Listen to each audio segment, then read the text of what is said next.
வாகன விபத்தில் 2 வாலிபர்கள் பலியான சம்பவம் நரிக்குறவர் காலனியில் பெரும் சோகத்தை ஏற்படுத்தியுள்ளது.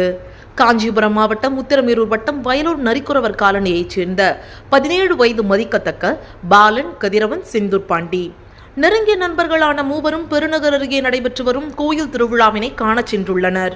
திருவிழா முடிந்து அதிகாலை மூவரும் ஒரே இருசக்கர வாகனத்தில் வயலூருக்கு திரும்பிக் கொண்டிருந்தனர். இருசக்கர வாகனத்தை பாலன் ஓட்டி வந்த நிலையில் கதிரவன், செந்தூர பாண்டி பின்புறம் அமர்ந்து சென்றுள்ளனர். மானாம்பதி சாலையில் வேகமாக சென்றபோது அதிகாலை பனிமூட்டத்தின் காரணமாக சாலையோர மரத்தில் பைக் மோதி விபத்துக்குள்ளானது. இருசக்கர வாகனத்திலிருந்து கீழே விழுந்த மூவரும் பலத்த காயமடைந்துள்ளனர். பொதுமக்கள் உதவியுடன் ஆம்புலன்ஸ் மூலம் காஞ்சிபுரம் அரசு மருத்துவமனைக்கு அனுப்பி வைக்கப்பட்டனர். விபத்தில் சிக்கிய வாலிபர்களை முதலுதவி சிகிச்சைக்காக பரிசோதித்த மருத்துவர்கள் பாலன் ஏற்கனவே உயிரிழந்ததாக தெரிவித்துள்ளார். பலத்த காயங்களுடன் இருந்த கதிரவன் மற்றும் செந்தூர பாண்டி இருவரையும் மேல் சிகிச்சைக்காக செங்கல்பட்டு அரசு மருத்துவமனைக்கு அனுப்பி வைத்தனர். இன்று காலை சிகிச்சை பலனின்றி கதிரவன் பரிதாபமாக உயிரிழந்தார். செந்தூர பாண்டிக்கு தொடர்ந்து தீவிர சிகிச்சை அளிக்கப்பட்டு வருகிறது.